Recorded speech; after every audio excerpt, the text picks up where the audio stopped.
Good evening. Welcome, welcome, welcome. Welcome to the 20-minute fashion distraction. I'm Jackie Jenkins, the founder of Sophisticated Curation and the host of the 20-minute fashion distraction.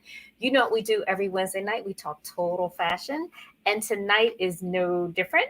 Before we get into our show, I do have a quick shout out and wanted to say thanks. The Instagram for Sophisticated Curations, J Curations, actually hit a milestone this week. We hit 800 followers. So I wanted to say thank you all for following. And if you're not following the Instagram yet, it's J Curations.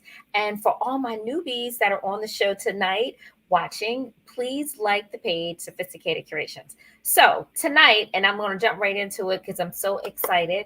I know I talk about shopping your closet.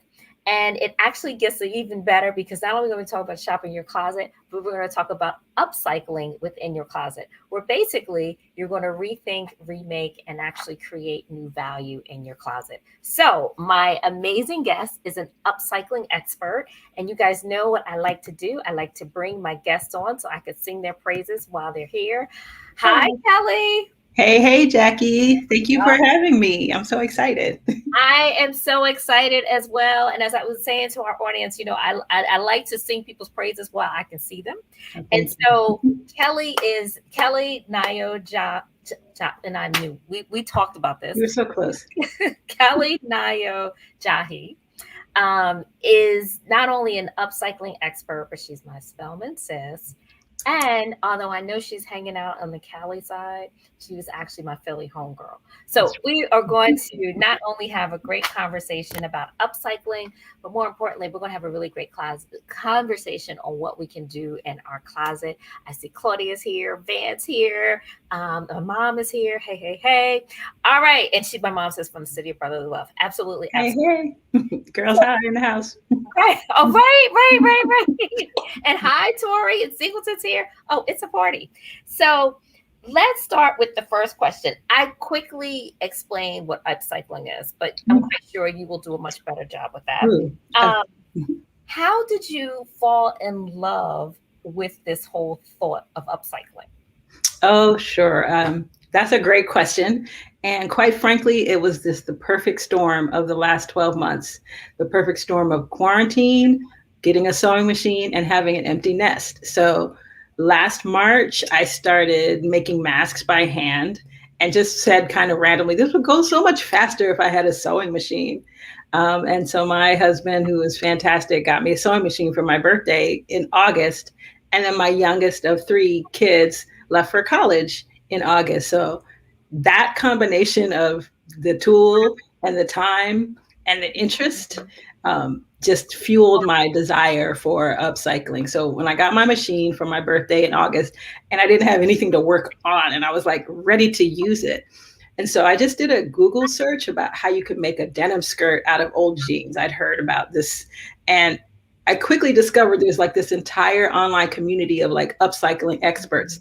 The people who put me on that got me really excited was first Orly Shani, her name is, and she's her company's DIY designer. And then Angelina from Blueprint DIY, who is just like fearless and she'll just try anything. And I was like, I literally had no idea.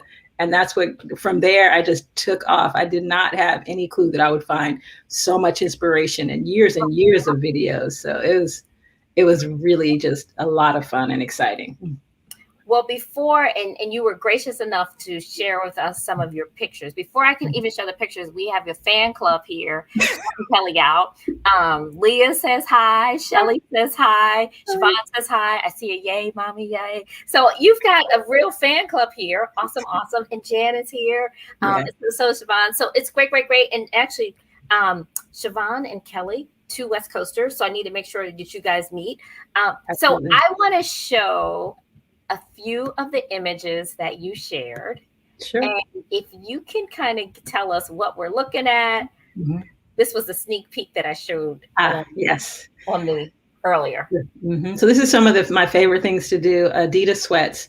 I talked about my husband briefly. He has the best casual wardrobe and oftentimes he discards of things. Now this did not come from his wardrobe, but the Adidas I love converting Adidas items into dresses. So this pair of sweats, for instance, I got them at Goodwill and I just cut out the crotch and then sewed it down, sewed a seam in the front and a seam in the back, and then pulled it up there. And then I added the strap for the halter top. Super simple design. The Adidas are cheap, they were at Goodwill. And I love the look. It's like my own personal Ivy Park, except, at my price point, and it fits me perfectly. So that's what is awesome. that piece So is. now you say you sewed a strap. How did you make the strap? You also made that off of the Adidas piece? Yeah. So when when I shortened it, I cut off the bottom, and there was some stripe left on the side. Okay. And so that's how I made the strap, and I just stitched it on there. Awesome. And I really wing it. Like, I know that that seamstresses are very meticulous, but much of what I do is winging it. It's not that scientific. It's just, I think I want to try this. But it looks magical on you. Yeah, okay, so talk about this piece. Love this. Now, this is one of these, my husband was discarding of these 2 turtlenecks that he got. So on the left, I'm wearing the blue one, and there was a gray one. He bought it in here, and I have a sewing room. And when I looked, I just saw a dress immediately. I don't know where, like how that popped into my head. I was like, I'm going to make this into a dress. And it was a process. So I sewed them together, and it didn't look anything like what I wanted. And then I just kept shortening it, and then, creating an hourglass shape. And just that one took a while just to get it like I wanted. And that's the other thing I love about it, is just that it's not a hurry. So once it didn't do what I wanted it to do, I just kind of let it hang and then put it on again and kept trying until I got it like I wanted it. And it's very soft and comfortable. So I love that piece too. Yeah. And it's one piece, and then I added the belt. Wow. Marilyn says, that's my mama. It says, very cool. My sister says, yay. I love it, love it, love it. Yeah. And actually, I love the fact that what you're sharing is it's not a science, and it's more about expression of yourself. Mm-hmm. Can you talk a little bit about this here? Yes. I think I know the name on the t-shirt. Yes. So the one on the right, I'll talk about that one first, because that's actually one of the first things I made. So I watched these videos of, I think it was Angelina's from Blueprint DIY, and hers was just a pair of sweats. And I'm like, oh, I can do that. And my husband gave me some Adidas sweats, and I just cut the crotch open, cut the legs open, and then sewed it back together. I didn't know it was going to be body conscious the way it came out. And I loved it. And I was surprised at how much I loved it. And so it's one of my favorite pieces. And I really feel a lot of pride when I wear that, because I know that I'm not going to see anyone looking like me in that. Now on the left is a pair of jeans, and I just, they got a little snug. I've had them for a number of years. And so I had this mud cloth that was phenomenal that I made a dress from. And this was leftover mud cloth. And so I just cut the seams open on the side and stitched it in and down each side. So both sides have the mud cloth on there. Okay, wait a minute. We got to talk a bit about that. Yes. So because we're coming out of COVID. Yes. So there's a good chance that we may need to think about things being snug or whatever, what that looks like. Yes. So basically, you extended the size of the jeans. I did. Creating a design. Can you explain that a little bit?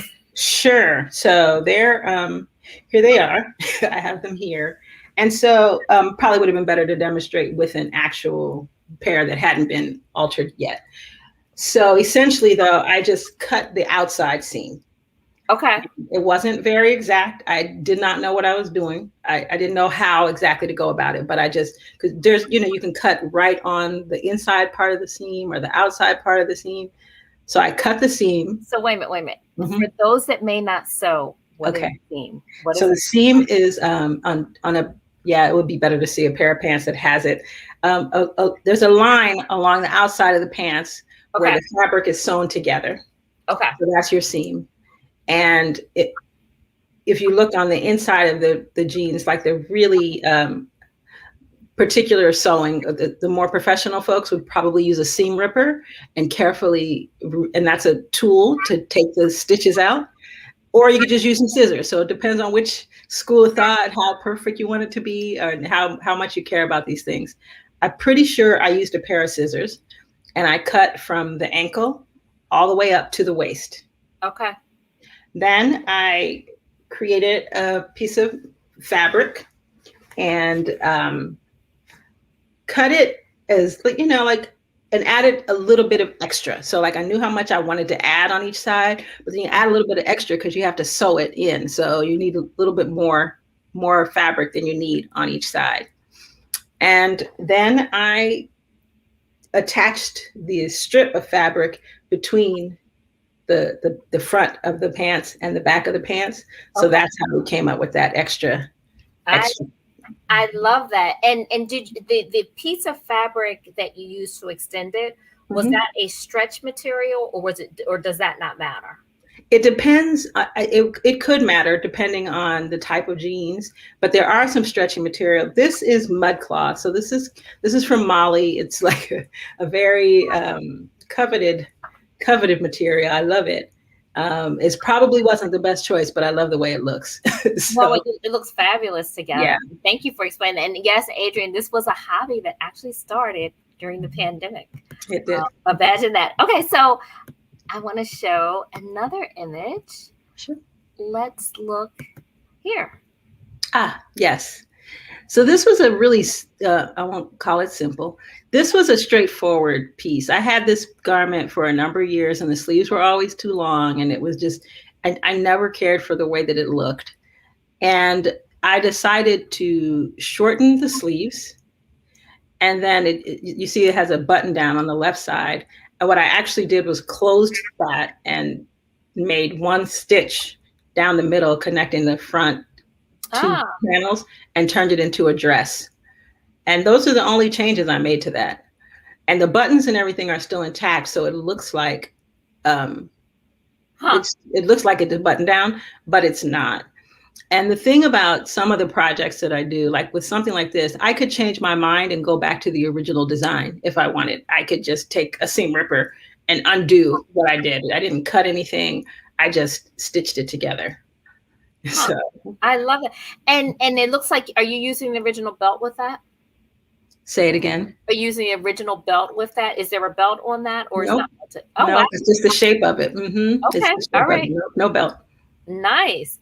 And talk to us about this pick. Okay. All right. So I also sew. I took a sewing class. So one of the things I would, I know that was one of the questions we're going to talk about later, but I did take a sewing class because although the upcycling videos are very informative, you just need to know some things like, what is a seam? What is a seam allowance?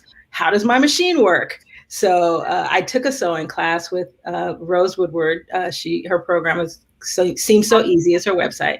And so this is a dress I made. This was not an upcycle exactly. This is an old pattern, maybe from the 70s. And again, I saw it with Ankara, which is the African fabric, and denim. Now, the upcycle piece of it, though, is that the denim lining for this dress actually I purchased a shirt at Goodwill, a men's denim shirt, XXL, and made that to create the lining for the dress. Oh, I love that. Yeah. Oh, my goodness. I love that. And that's, once again, and you mentioned, going to the thrift store and actually looking for the items there as far as how you do it. I love that. Yep. Can you give some tips? Because now I think we have our audience, and thank you guys. Yes. Feeling excited. So how can one get started with upcycling?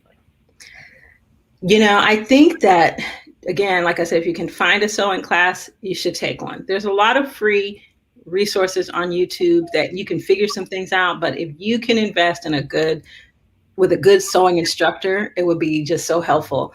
Rose, on my first class, had me take the machine apart and put it back together. So to know how the machine works is a totally empowering way, because then you feel more confident in using the tool. Then you know what it can do. You become more aware of it. Don't be scared to cut the fabric. Like that's one thing. And especially like if something you've had for a long time and you were going to get rid of it anyway, or a family member, like I said, or even going to Goodwill, it's great to do it that way because the stakes are low. My first projects that I really worked on after I watched some of the videos and got overwhelmed was just fixing my t-shirts. I have to buy t-shirts large to accommodate my breasts, but then my waist is not large.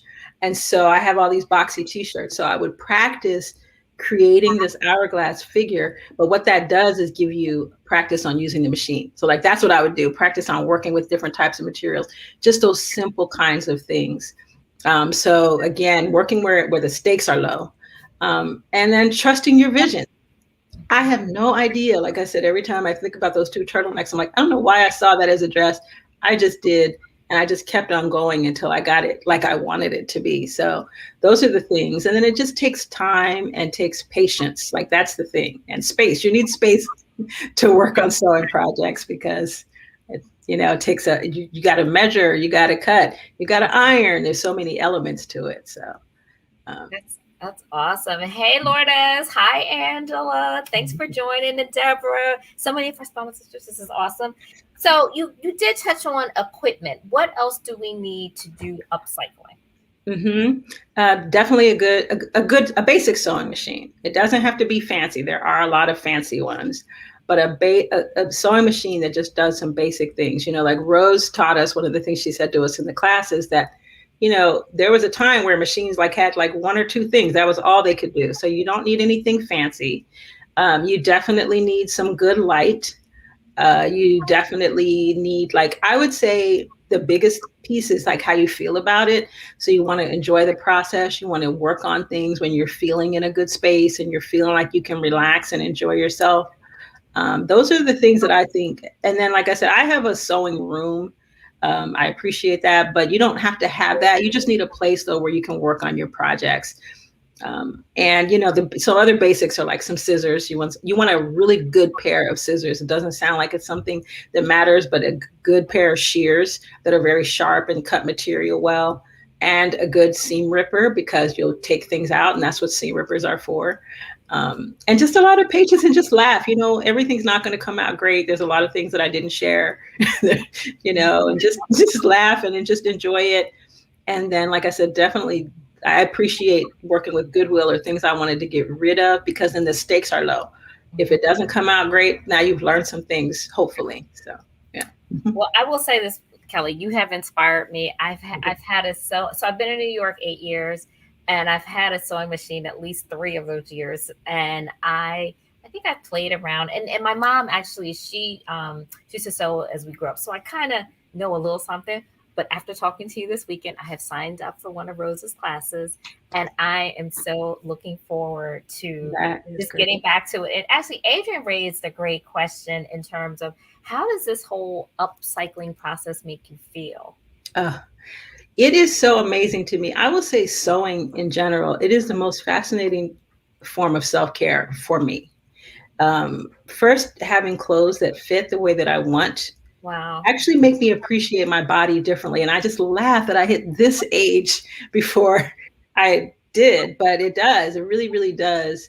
I can see something that I want. I can have it fit me the way that I want. There's not a lot of designers and not a lot of folks are creating things that speak to a 50-something-year-old woman who grew up on hip hop and has a kind of a, want to have a street style, but you don't want to look like a child.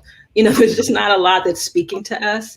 And there is something so empowering about that. And that makes me feel really excited. Like that's what gets me excited when I flip an Adidas pair of sweats into a dress that fits me perfectly that no one else. So I love that. And then I love the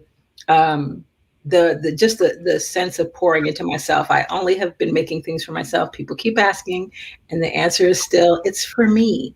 And so that was a new thing. Again, I've been a caretaker all my life. And so having this exciting opportunity and time and space to spend thinking about what I want is a real gift, and particularly to have it in my day-to-day life, So I love it. I just really love it. And it keeps me learning because it's not easy sometimes. Sometimes the patterns are difficult. I can't figure out what's happening. I can't figure out how to make something happen.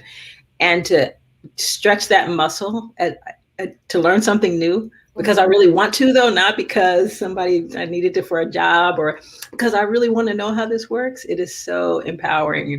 It's shifted so many things. Yeah.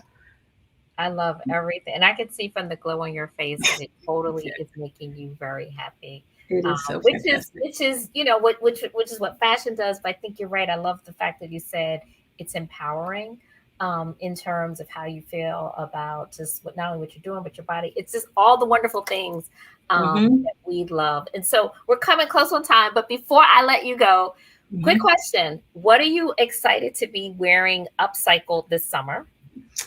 Well, the funny thing about Northern California weather, it's mild. So, Okay. we can wear things all year round.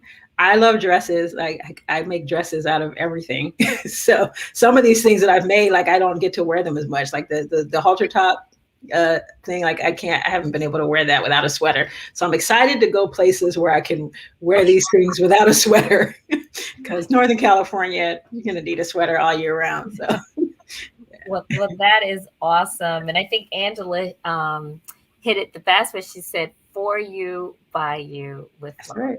It is. And so, as I say every Wednesday night, there's one thing in life that we can't get back, and that is time. And so, Miss Kelley, I thank you for not only taking the time, but for sharing your talent. Like I said, you got me inspired. I think we only talked twice, like this weekend, and now I'm like signing up and I'm figuring out what bobbin is. I'm real excited. And hopefully you all are excited too. We have to have you back. To Yes. see what you upcycle for the fall. Absolutely. And, yeah, absolutely. But truly wanted to say thank you. And for you guys that continue to hang and rock with me on Wednesday nights, I want to say thank you, thank you. I see you, Denise. I see you, Rose. Thank you, thank you. Next week, for my folks that are in the DMV, I am excited. I have Alexandra, who is Volumes of Vintage on Instagram, and she is a phenomenal vintage shopper who does everything from Delaware to Baltimore. And so we're going to kind of do some virtual road tripping and talk about just various vintage shops to hit in the DMV. So we're excited. I thank you all. Have a great week. Kelley, hang on. And once again, thank you. Hi, well, thank you for having me. I appreciate it. This is my first time talking about my sewing to anyone but my family. So I appreciate this opportunity. You did awesome. So we'll be chatting.